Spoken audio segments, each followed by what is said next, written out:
Same tree. सो इस question में हमें गिवन क्या है, बेसिकली हमें दो रूट नोड गिवन होंगे दो ट्री के, ठीक है, पी और क्यू जैसे यहाँ पे हमें गिवन है, ठीक है। तो हमें फाइंड आउट करना है कि ये जो बाइनरी ट्री है, अगर ये सेम ट्री है तो क्या रिटर्न करो, ट्रू, अदरवाइज क्या रिटर्न करो, फॉल्स।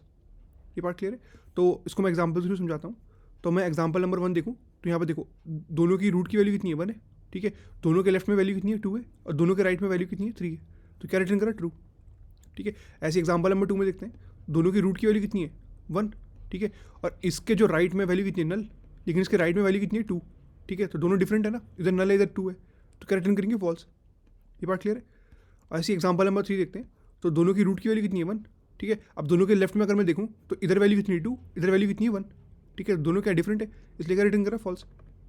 तो आई थिंक क्वेश्चन क्लियर हो गया। तो इसको मैं नेक्स्ट पेज में समझाता हूँ कि क्वेश्चन को सॉल्व कैसे करना है, ठीक है। सो अगर मैं क्वेश्चन को ध्यान से देखूँ तो एग्जाम्पल नंबर पहले 1 लेते हैं, ठीक है, जिसमें दोनों आंसर सेम आ रहे थे हमारे, ठीक है। तो पहले हम क्या करते हैं, रूट की वैल्यू कंपेयर कर रहे थे, फिर लेफ्ट में चेक कर रहे थे और फिर राइट में चेक कर रहे थे, ठीक है। ऐसी पहले तो हम रूट पे चेक कर रहे हैं, ठीक है। अगर रूट पे वैल्यू सेम है तो ही तो हम लेफ्ट में ट्रैवर्स करेंगे, ठीक है। जैसे इस केस में लेफ्ट में ट्रैवर्स करा तो इधर क्या मिला, 2, इधर क्या मिली, वैल्यू नल।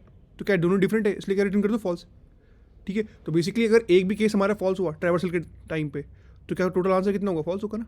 मतलब एक भी केस जहाँ पे मैच नहीं कर रहा हो, तो मैच ना करने वाले केस कौन से हुए, कि बेसिकली अगर वैल्यू ही डिफरेंट हो जाए, जैसे इस केस में था, इधर 2 वैल्यू है, मतलब लेफ्ट में वैल्यू है, दोनों रूट के लेफ्ट में वैल्यू है, जैसे इसमें लेफ्ट में वैल्यू कितनी 2 है, इसके लेफ्ट में वैल्यू कितनी 1 है, दोनों डिफरेंट है, तो उस केस में आंसर क्या रिटर्न कर दो, फॉल्स, ठीक है। और दूसरा केस कौन सा हुआ, उसके ट्री के लेफ्ट में तो वैल्यू है लेकिन दूसरे ट्री के वैल्यू क्या है, नल है, ठीक है। तो क्या रिटर्न कर दो, फॉल्स, ठीक है। सो बेसिकली अपनी कंडीशन क्या हुई, अपने पास दो केस हुए ना, कि अगर दोनों के लेफ्ट या फिर राइट में वैल्यू है तो दोनों वैल्यू क्या होनी चाहिए, सेम होनी चाहिए, ठीक है। और अगर रूट के लेफ्ट में अगर नल है तो दूसरी साइड भी क्या होना चाहिए, नल होना चाहिए। ये बात क्लियर है। ऐसे ही अगर रूट के राइट में नल है तो इस साइड भी क्या होना चाहिए था, नल होना चाहिए था, तभी दोनों ट्री क्या होती है, सेम होती, ठीक है। तो मैंने यहाँ पे कोड में मैंने वही करा हुआ है, तो कोड हमारा छोटा सा ही है।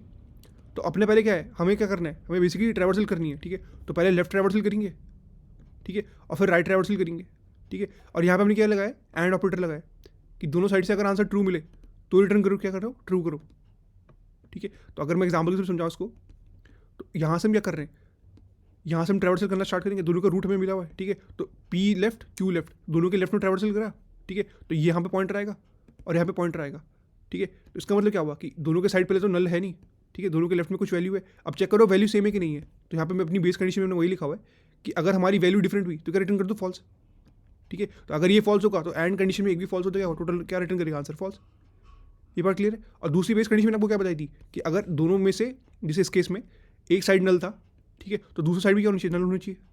यहाँ पे अपनी बेस कंडीशन दूसरी वही हुई कि बेसिकली अगर पी नल है या फिर क्यू नल है तो क्या रिटर्न कर दो, पी इक्वल्स टू क्यू। मतलब अगर देखो दोनों के दोनों नल होंगे तो भी ट्रू बनेगा, ठीक है, और दोनों में से एक भी नल होगा तो भी ट्रू बनेगा, ठीक है। और अगर दोनों नल होंगे तो उसी केस में क्या रिटर्न करेगा, ट्रू रिटर्न करेगा, ठीक है। लेट्स से जैसे इस एग्जाम्पल में इसको मैं पी बोल रहा हूँ, इसको मैं क्यू बोल रहा हूँ, ठीक है। तो पी का जो लेफ्ट है वो क्या है, नॉन नल है, ठीक है, तो ये ट्रू होगा नहीं, ठीक है।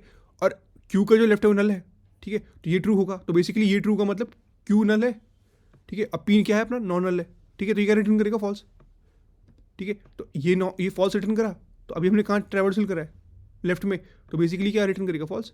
और दोनों में से एक भी कंडीशन फॉल्स हुई तो क्या रिटर्न करेगा, फॉल्स। ये बात क्लियर है। तो आई थिंक क्वेश्चन क्लियर हो गया होगा। तो ये अपनी दो बेस कंडीशन हुई और ये नॉर्मल अपने ट्रैवर्सल हुए, ठीक है। तो इसकी टाइम कॉम्प्लेक्सिटी कितनी आएगी, ऑफ एन, क्योंकि एटलीस्ट एक नोट मतलब सारे नोट्स को हमें ट्रैवर्स करना पड़ेगा, ठीक है। और स्पेस कॉम्प्लेक्सिटी कितनी आएगी, इनबिल्ड कितना है, एक स्टैक यूज होगा, उसकी भी स्पेस कॉम्प्लेक्सिटी कितनी आएगी, ऑफ एन। वर्स्ट केस में कि पूरा का पूरा क्या हो, अपना ट्री क्या हो, स्क्यूड हो, ठीक है। तो आई थिंक क्वेश्चन क्लियर हो गया होगा। इसको मैं रन करके दिखाता हूँ आपको, सबमिट करते हैं।